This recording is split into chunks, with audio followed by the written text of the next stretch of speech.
Assalamualaikum warahmatullahi wabarakatuh. Alhamdulillah. Selamat pagi para sedulur-sedulur yang saya cintai dan semoga dicintai oleh Allah SWT.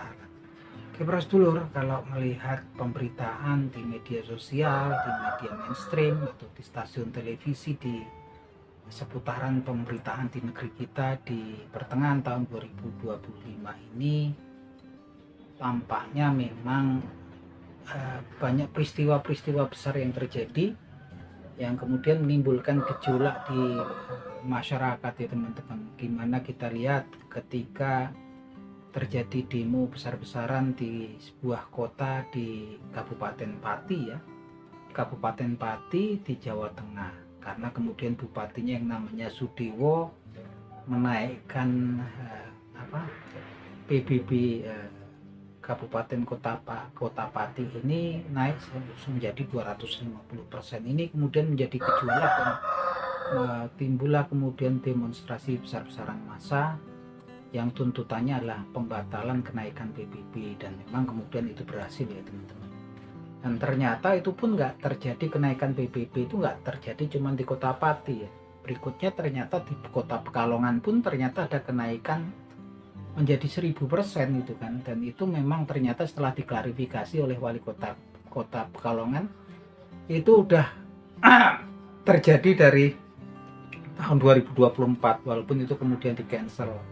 Dan juga terjadi juga di Jombang, Usul juga di Banyuwangi, terakhir di Bone sempat rusuh juga kan ketika ada kenaikan PBB yang naiknya itu gila-gilaan gitu kan, naiknya nggak cuman 10 atau 20%, tapi kemudian sampai yang di 250% sampai 500%. Ini yang kemudian menimbulkan gejolak di masyarakat ya teman-teman. Apalagi kemudian bermunculan kasus-kasus korupsi yang semakin menggila ya, dan memang kemudian mulai terkuak di pertengahan tahun 2025 ini, seperti korupsi di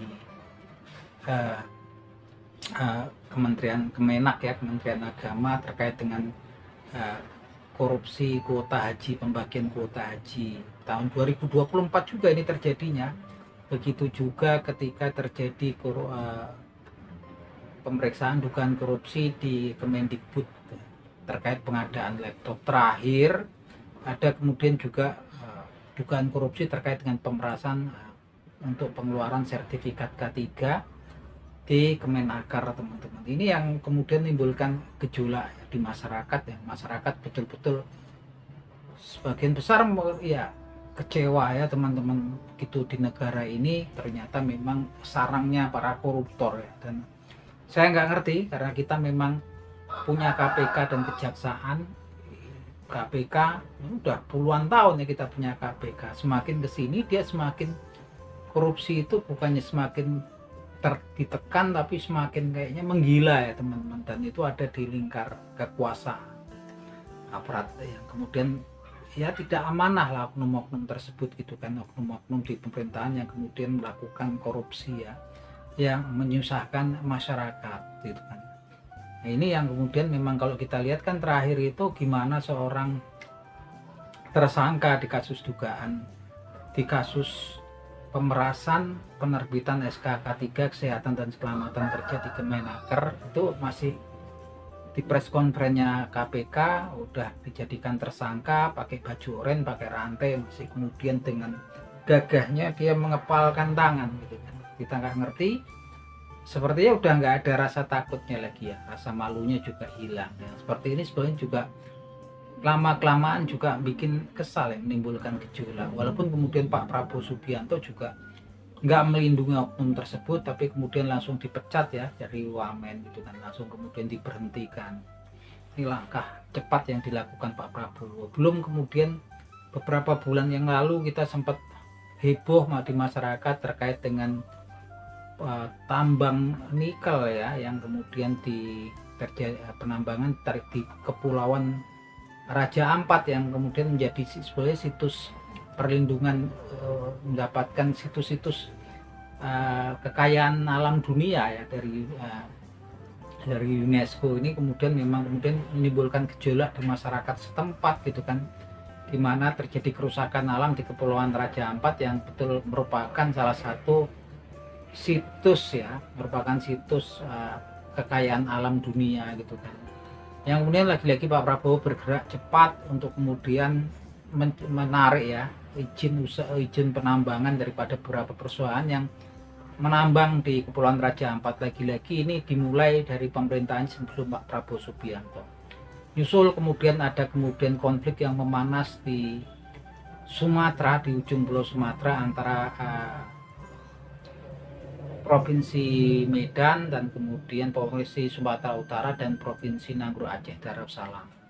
Aceh Darussalam ini kan memang kemudian salah satu daerah yang memang dulu sempat mengalami konflik ya, mana kemudian dipantik lagi ketika kemudian dari Provinsi Sumatera Utara gubernurnya ini mengeklaim ada 3 pulau yang kemudian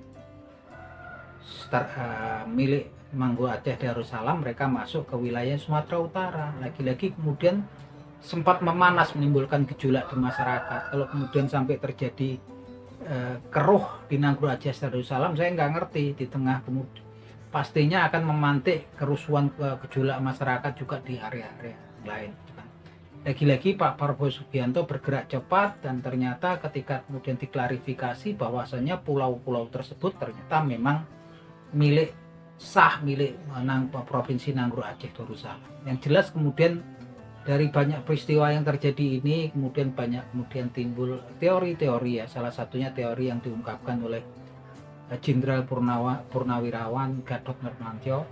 Ini jenderal yang pernah menjadi Panglima Angkatan Bersenjata Indonesia dulu. Ini artinya memang orangnya juga kredibel dan memang kalau bikin teori saya pikir juga nggak sembarangan, nggak asal ngomong gitu kan. Yang jelas Pak Gatot ini mengungkapkan memang ada upaya sistematis, ada upaya yang terstruktur yang memang tampaknya ingin mendowngrade, ingin mendiskreditkan Pak Prabowo Subianto ya, presiden kita saat ini. Tujuannya apa? Tujuannya memang kemudian ya periode jadi presidennya itu kalau bisa terhenti, nggak sampai kemudian sampai 2029 gitu kan. Dihentikan di tengah jalan dengan cara memang pelan-pelan membuat konspirasi yang kemudian memang menjelek-jelekkan kabinetnya Pak Prabowo Subianto ini perlahan ya teman-teman. Perlahan, secara sistematis, yang mana memang mulai tampak ya teman-teman, saat ini memang bermunculan kritik-kritik yang dilontarkan di media sosial yang sebenarnya anonim gitu kan, nggak jelas gambarnya siapa, wajahnya siapa. Kalau saya ngobrol ini kan wajah saya jelas gitu kan, siapa saya ngomong gitu kan, dan mereka tabur secara continuously ya, secara terus menerus gitu kan, di berbagai platform media sosial gitu kan. Nah teman-teman, jadi ada teori seputaran tentang konspirasi ya teman-teman. Jadi ada penelitian dulu bahwasanya ada 2 jenis semut hitam dan semut merah gitu, yang sebetulnya dia sejenis, cuman beda spesiesnya aja yang dimasukkan ke dalam sebuah bejana gitu kan. Nah, hasil penelitian itu semut itu sebenarnya nggak saling menyerang ketika dimasukkan dalam bejana. Baru mereka kemudian saling menyerang itu ketika bejananya itu kemudian digoncangkan. Kan? Yang semut hitam mengira bahwasanya semut yang merah hendak kemudian menyerang yang hitam, dan semut yang merah sebaliknya, dia merasa semut hitam itu berusaha akan menyerang dia. Nah teman-teman, sebenarnya di sini kemudian kita maknanya di sini ini ketika hewan ketika ditaruh dalam bejana, semut hitam dan semut merah, mereka nggak saling menyerang. Mereka akan saling menyerang ketika kemudian bejananya digoncangkan.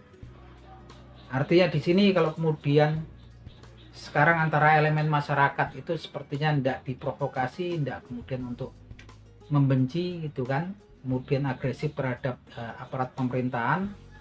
Sebenarnya ilmu yang harus dipelajari adalah kemudian siapa sih orang yang mengguncangkan bejana ini, siapa yang mengguncangkan republik ini. Yang jelas mereka adalah invisible hand gitu kan, yang bermain secara halus. Tapi saya pikir mereka dalam kasus ini saat ini salah ya, karena Pak Prabowo Subianto selain seorang politikus, seorang presiden, dia punya sejarah sebagai seorang militer, lulusan akademi militer, pernah menjadi seorang jenderal dan pernah jadi komandan Kopassus, pernah menjadi Pangkostrat, dan dia punya sejarah rekam jejak pernah mengatasi penculikan di Papua dulu oleh gerombolan Kelly Kuali waktu dia jadi Danjen Kopassus, dan itu bisa diselesaikan dengan cemerlang oleh Pak Prabowo.